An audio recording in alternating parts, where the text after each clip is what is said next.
It is Wednesday, April 13th here in Draft Shark Studios in Rochester, New York. Welcome to the podcast. I'm your host, Matt Schauf. With me, as always, is Jared Smola. And Jared, we're about 2 weeks away from the NFL draft right now. Going to be doing our usual Draft Sharks retreat to watch a draft, make knee-jerk reactions to everything. I'm looking forward to it. I love this time of year. Me too. And we've spent the past month or two now digging into this class. I'm ready to talk about it. I finally feel like I'm knowledgeable enough on these classes at all positions to start talking about them, breaking down who's going to be the top guys for fantasy. And that is what we're going to start doing today. Next week, we're going to have a guest on to help us talk through the wide receivers and tight ends. But today, it's quarterbacks, it's running backs to get the prospect talk started. We have 27 free Dynasty prospect scouting reports available now on DraftSharks.com. So even if you're not a DS insider, you can head over there, read all of them. You can look back on all of our rookie write-ups from the previous 5 years to see how we did on those, see if it's even worth reading through these 27. So if we're giving that away for free, you can just imagine what's hiding behind the paywall. So, check out DraftSharks.com, then become an insider. Let us help you win. As we mentioned, Jared, we're going to talk through the running backs today. And it seems like the general opinion on this running back class is that it's not very good. What's kind of your overview before we dive in? I don't know. I think it. I went back. It's funny. I always have to kind of go back and remind myself who were in the last few running back classes. So I did that this morning. I think this year's class stacks up pretty closely to last year's. I think last year there were 3 running backs that we were kind of excited about that we thought had RB1 potential. Najee Harris, Travis Etienne, Javonte Williams. I think there's 2 this year, so it kind of falls a bit short there. But beyond that, I think there's a big drop off after the top 2. But I think there's reasonable depth. I think there's another, 10 to 12 guys that I found that I think can be NFL contributors and guys that at least, have some interest to us in fantasy. Yeah, I agree. I think if you're looking at this class by itself, it's not that exciting.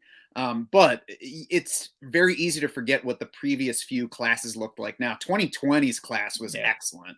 CEH is the bust at the front of that. It looks like a bust so far because he was a first-round pick. But behind him, DeAndre Swift, Jonathan Taylor, Cam Akers, J.K. Dobbins, A.J. Dillon, Antonio Gibson, ranges of production and outlooks from here among those guys. But it was a very strong class. So I think that clouds things a little bit. As you mentioned last year, we had Najee Harris at the top. We had Travis Etienne at the top, who we haven't seen in the regular season yet, but we're optimistic for. Javonte Williams early in the second round. And then after that, Trey Sermon, Michael Carter, Kenny Nwangwu. Ramondre Stevenson looks like a positive guy from that class, and he's a 4th rounder who's probably a little bit behind Damian Harris in New England. And then 2 years before that was a 2019 class that had Josh Jacobs in round 1. And then the other highlights look like David Montgomery and Damian Harris. So I think that this class probably stacks up decently, at least against 2019 and 2021. Yeah, and then when you factor in that the quarterback class is on the weaker side, I think the wide receiver class is okay. The tight end class is okay. I think relatively speaking, this running back class is pretty strong. And I think, quite a few of these guys, I think we know the top 2 will land early in Dynasty rookie drafts. And I think there's going to be a few other guys that are going to sneak into round 1, early round 2. I'm assuming that I know the top 2 that you're referencing. Yeah. So why don't you go ahead and hit me with the 2 guys? Yeah, I think it's Breece Hall and Kenneth Walker. I think the NFL views those as clearly the top 2 guys. I think both guys have a chance to sneak into round 1. They'll probably both be off the board by the middle of round 2. Hall to me checks all the boxes. He's my RB1. 3 years of nice production at Iowa State. Tested, he earned a 99th percentile relative athletic score, 4.3, 940 at 217 pounds. Again, good rushing production in Iowa State. And what separates him from Walker and puts Hall at 1 for me is the receiving production at Iowa State. 23, and 36 catches in his 2 years there. He was 19th in PFF receiving grade among 241 running backs with 10 plus targets last year. He's not like an elite pass catcher, like a Christian McCaffrey level pass catcher, but he's going to contribute in that department in the NFL. I agree. The production's there. The testing was there. He's not as flashy as some other top running backs have been if you watch him, but the more you watch him, I think the better he gets. You realize the more subtle things that are actually more important to succeeding at the NFL level versus, seeing more 40+ yard runs, which aren't the kind of thing that the running back's generally creating for himself. You mentioned he's good at receiving. So yeah, I think he's pretty easily at the top of the class. I'm not falling over myself to make sure that I have him on a dynasty roster going forward, but at the top of this class, I think he pretty easily belongs there. The biggest knock seems to be pass blocking. That's one of those things that we talk about this time of year, and then it feels like basically never again throughout a football player's career. And it really only matters as much as his NFL team cares about it. So just for a little context, last year, according to PFF numbers, we had just 11 running backs in the entire league who pass blocked at least 60 times for the year. That's 3.5 per game over a 17-game season. I don't think that too many NFL teams are going to be taking Breece Hall out for passing situations just to avoid those 3.5 blocking situations per game. Yeah, and I didn't think he was a disaster as a pass blocker. At Iowa State, I think he needs some work, but most of these guys do. I think pass blocking was a bigger concern if you look at some of the numbers for Kenneth Walker. Mm-hmm. And I mean, Breece Hall, even if you want to look at where he played and wonder about level of competition, he could have gone to a better school than Iowa State. He had offers from bigger schools, but he apparently chose there because he knew it was the quickest path to playing time for him. So I don't really see any huge hurdles for Breece Hall. Obviously, anybody can turn into a bust, but I think he's going to pretty easily top our running back rankings. So tell me about Kenneth Walker a little bit more. I mean, and Walker, I think you can definitely argue, and a lot of people do think he's the best pure runner in this class. He also crushed the athletic testing stuff at the combine, 92nd percentile relative athletic score, 4.3840 at 211 pounds. Now, Walker has just one big year of production. He started his career at Wake Forest, spent 2 years there, was stuck in a committee. It sounds like he didn't fit the offense. It was a really RPO heavy system they ran at Wake. Went to Michigan State this past year and blew up, had a massive season. Walker was 4th in elusive rating among 173 qualifying running backs according to PFF. So he did run behind a nice line at Michigan State, but I mean, that wasn't all it was. Walker was creating a lot on his own. The knock on Walker, though, and what puts him behind Hall for me is he has a big question mark in the passing game coming out. Just 6 catches in his 2 years at Wake Forest, and even last year as Michigan State's workhorse, just 13 catches.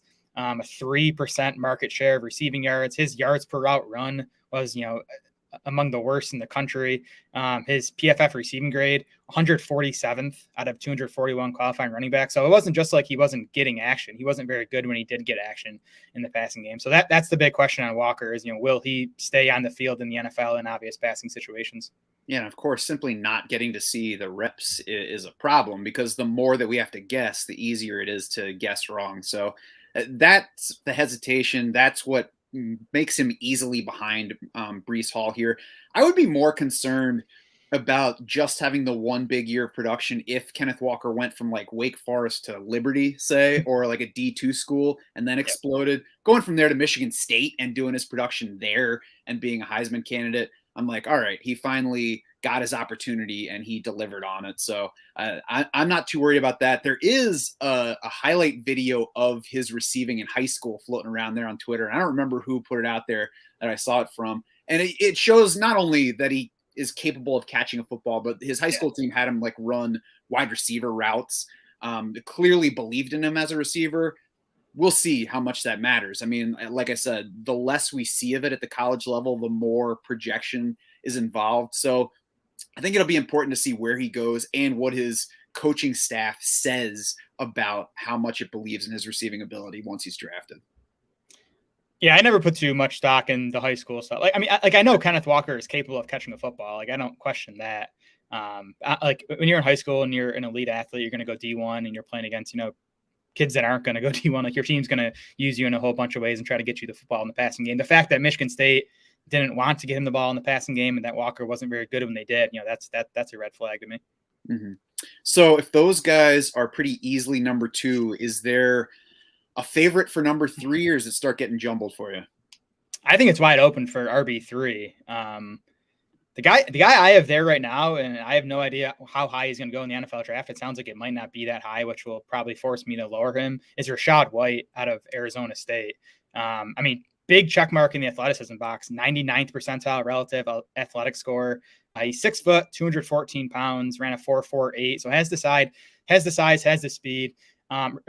White started his college career in D2. Then he spent 2 years at junior college. So just 2 years of, big time D1 play. And one of those years, 2020, was, the COVID shortened season. So White played just 4 games.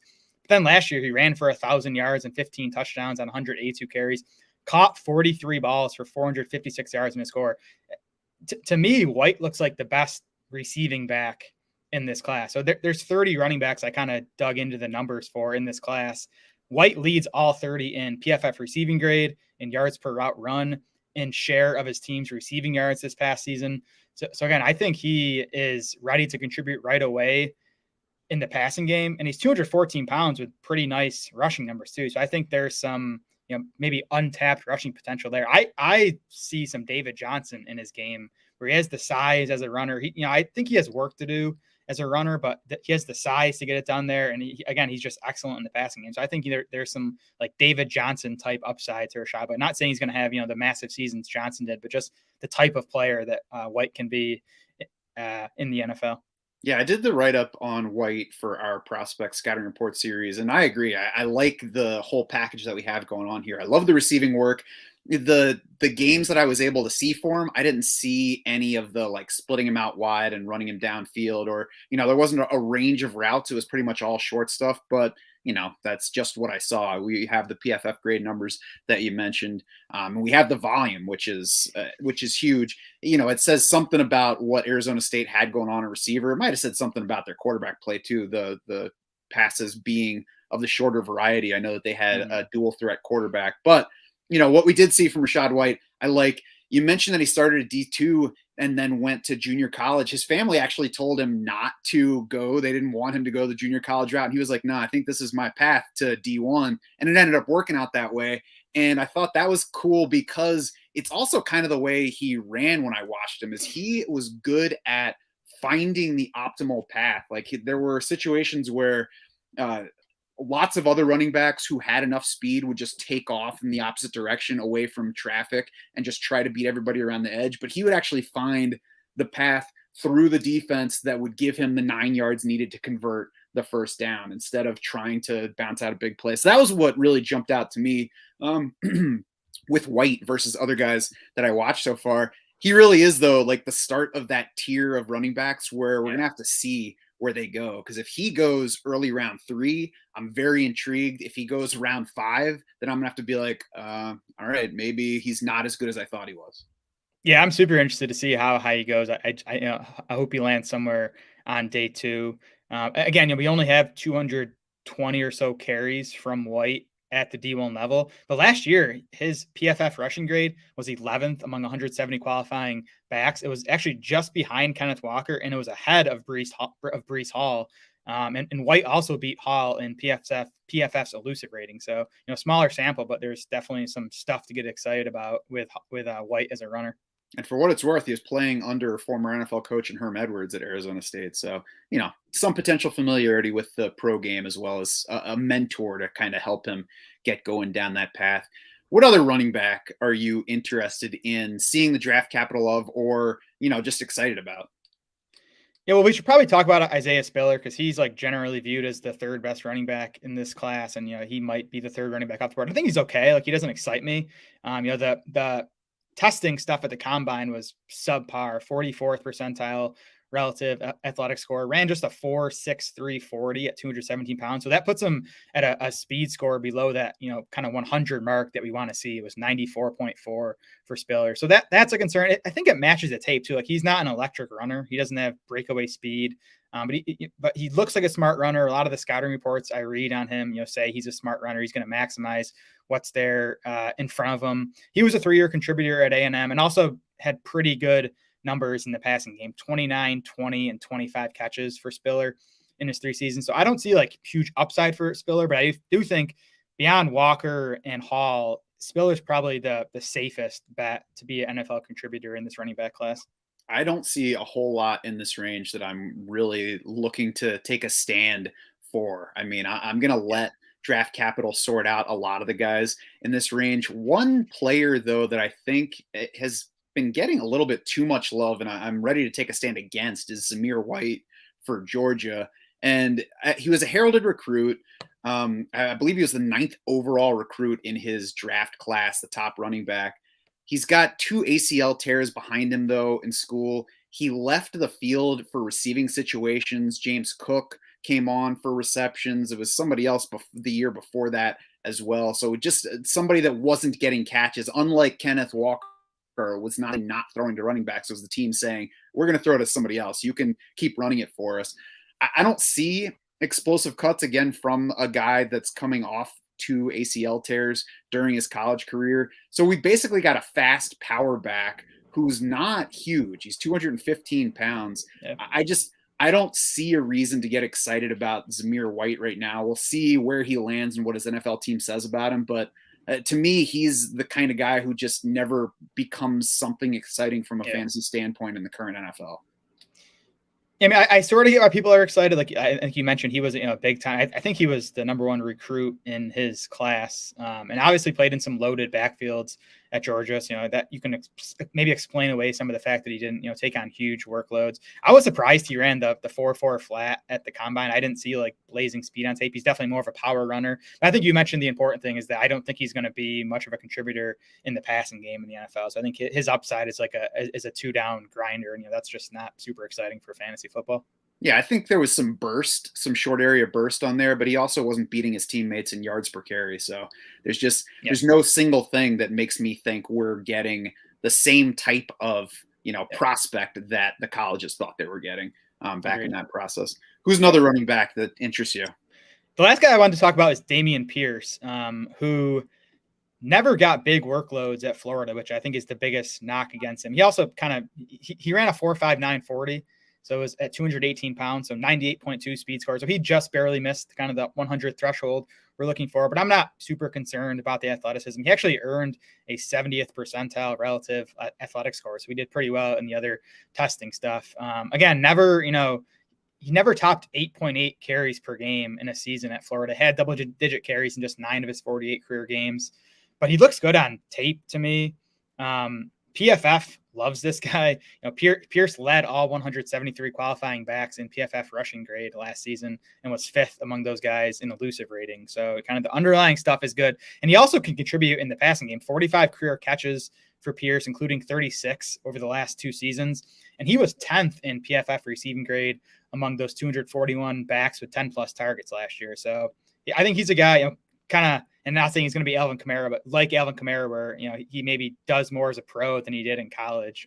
It's funny actually. Florida's coach was fired after this. He was actually fired midway through this past season. So maybe not using Pierce enough was a reason he got canned. That's right. 2 other running backs I want to bring up are Kyren Williams and Tyler Algier. And Kyren Williams was somebody that at the beginning of draft season was going right around RB 40 in best ball ADP. So it already hit me as a bit overrated. And then I watched him for the scouting report and I was like, yeah, it still looks overrated to me, especially with the testing stuff.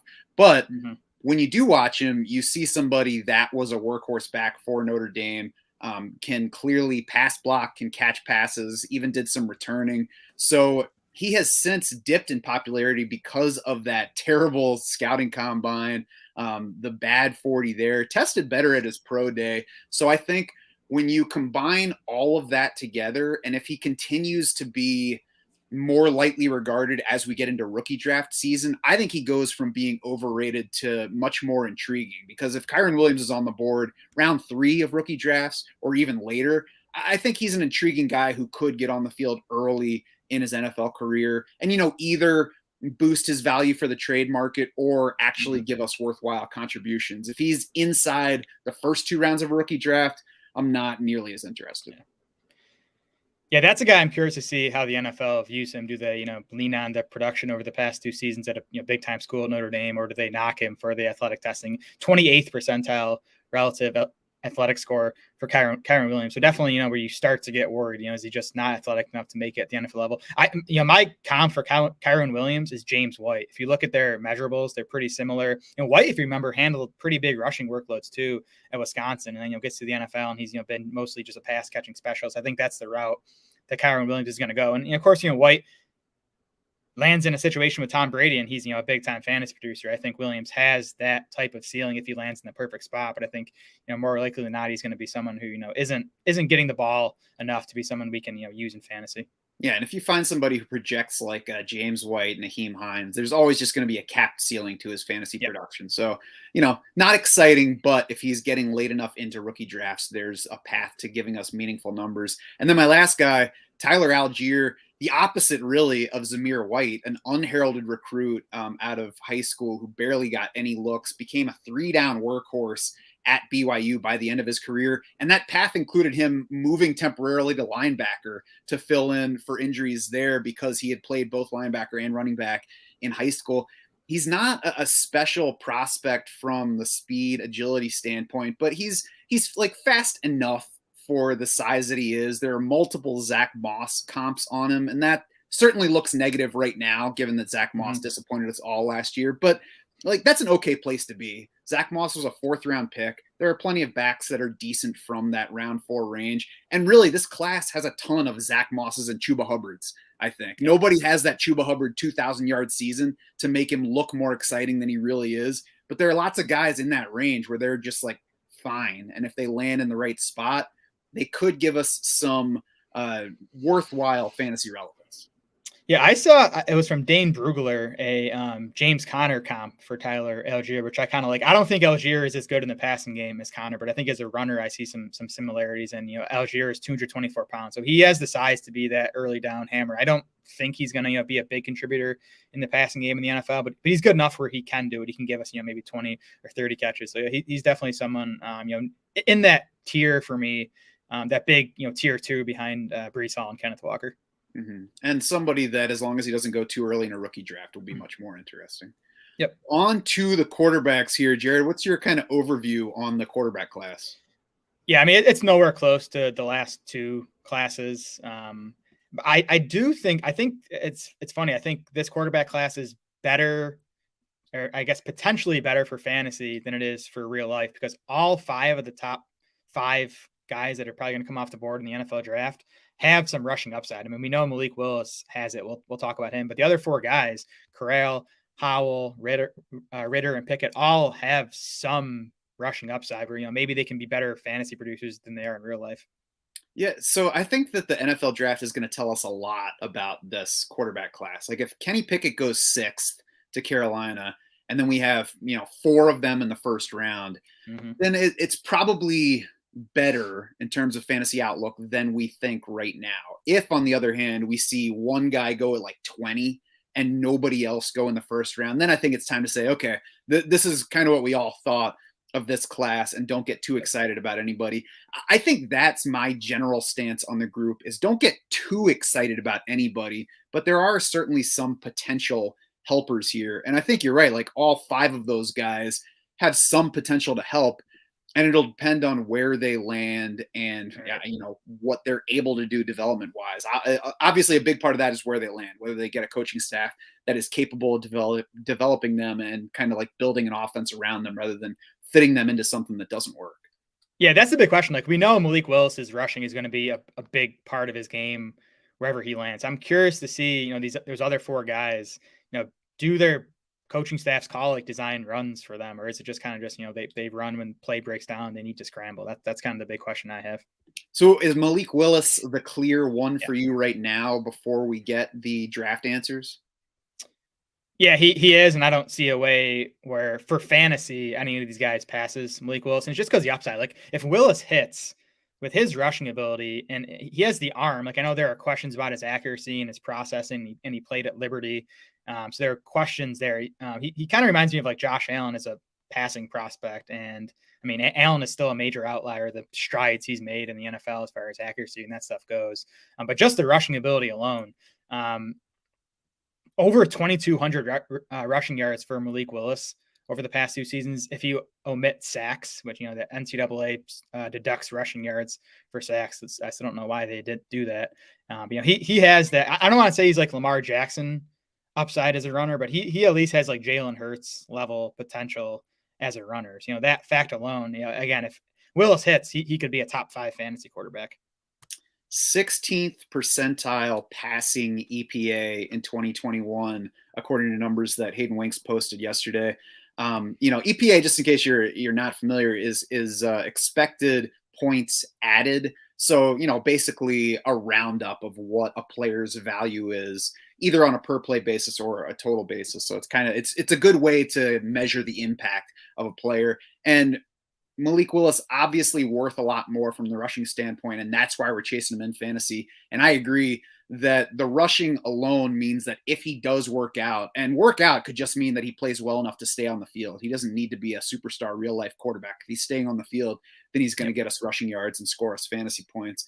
The downside risk is that he's Vince Young, I think, and doesn't ever do anything besides run and doesn't stay on the field beyond his rookie contract. And, kind of to your point there, it's worth the gamble, because if we do take Malik Willis in a rookie draft and he doesn't work out, we're going to have lots more opportunities to replace him. And most of us who get Malik Willis on that team will probably already have another okay quarterback around in case of the ultimate Malik Willis failure. So there's not a whole lot of downside to taking a chance on the highest upside runner. Yeah, I mean, I do think where it's going to get tough, and we can get into this more after the draft, but is in the super flex or 2 quarterback dynasty drafts. Like, do you take Malik Willis one overall, knowing, again, he has the top 5 upside and quarterbacks are so valuable in that format, or do you, pass on him for the much, much safer guys like Breece Hall and Kenneth Walker?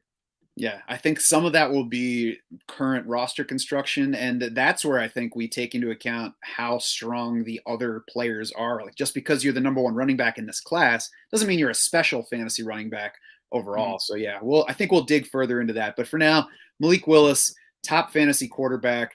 And so let's talk about some of the other guys. I don't know, do you want to give your loose ranking of them behind Willis, or just go player by player?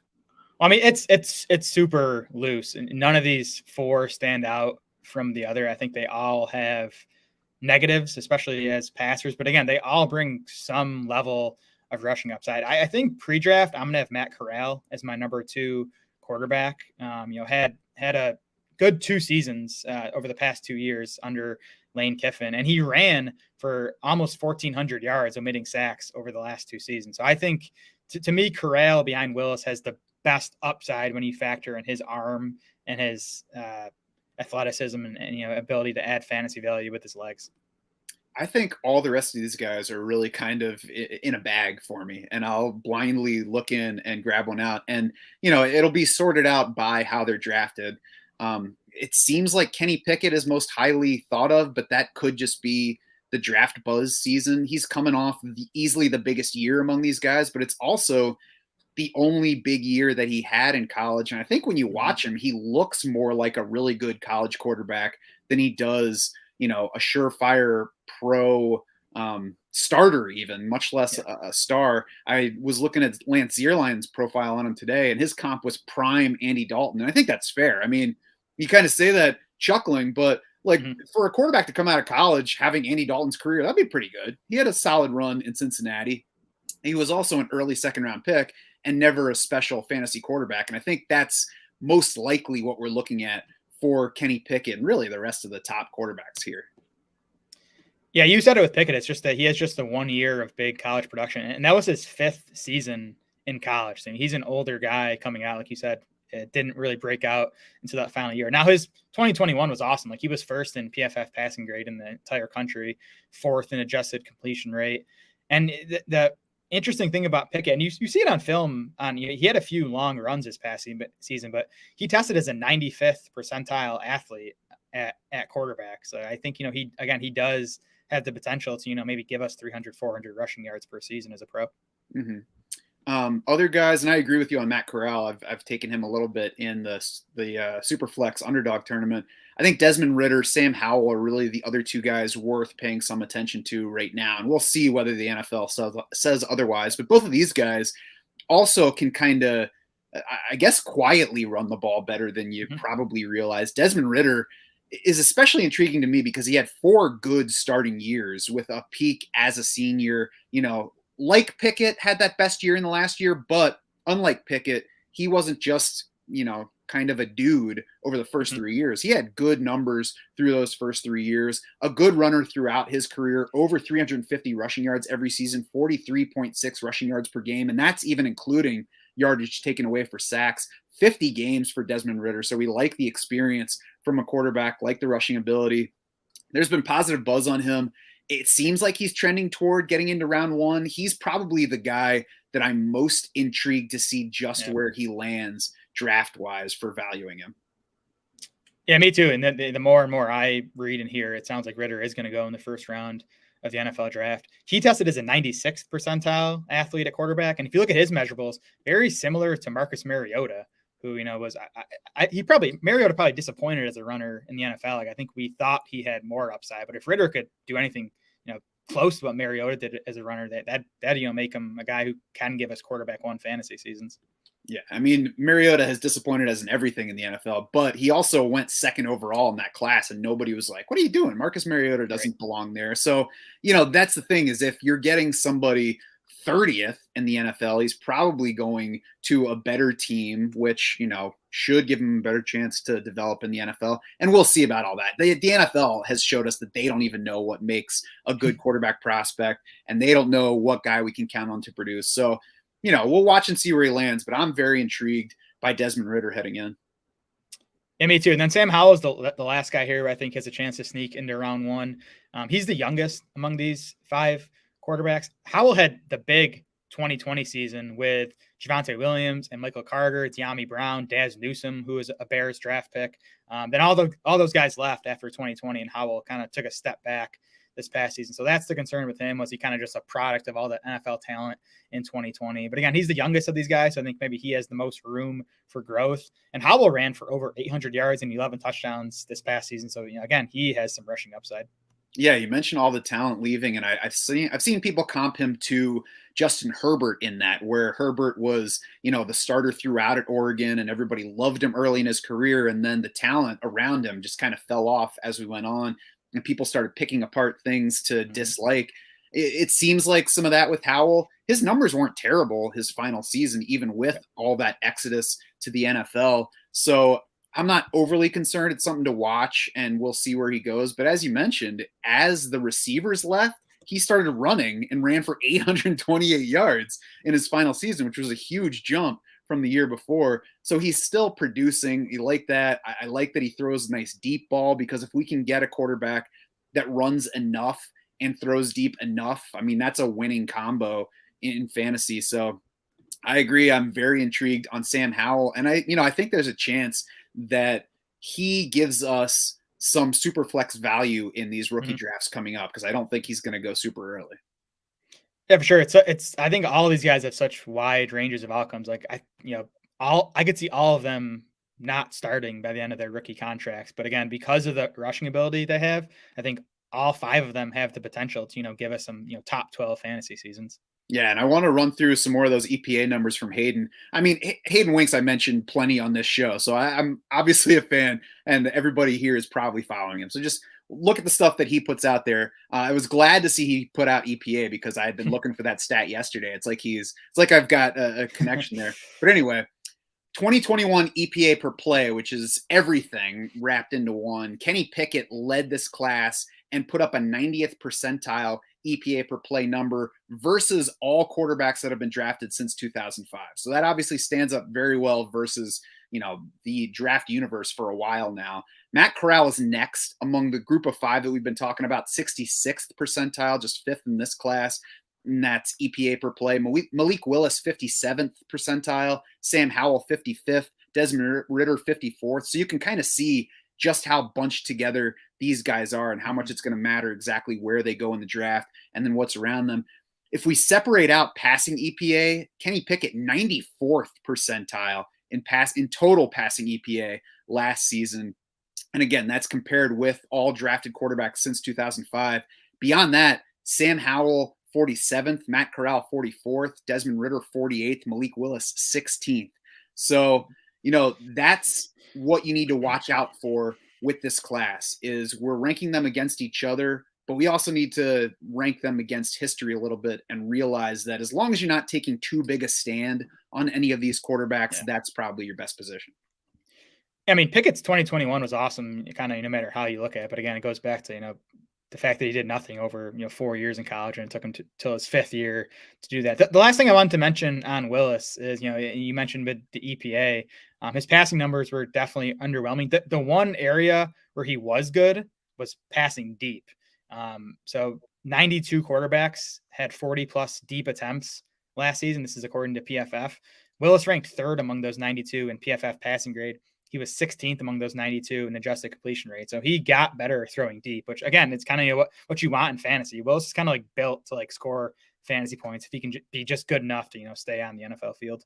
Yeah. If let an NFL team figure out what it needs to do to make him long-term successful. If we get a guy who is just okay and runs the ball and throws it deep a lot, I mean, we've got Jameis Winston.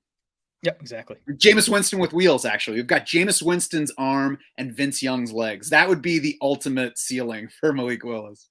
There you go.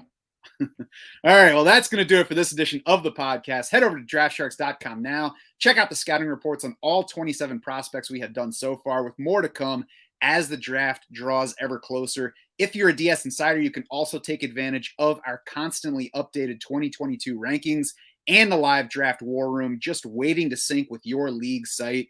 New this year, the draft war room is also loaded for Dynasty startup and rookie drafts. So jump in now. We're ready to help you with your startups. We're ready to help you with those rookie drafts that are either going now or about to come right after the NFL draft. We're ready to help you win, whatever the format.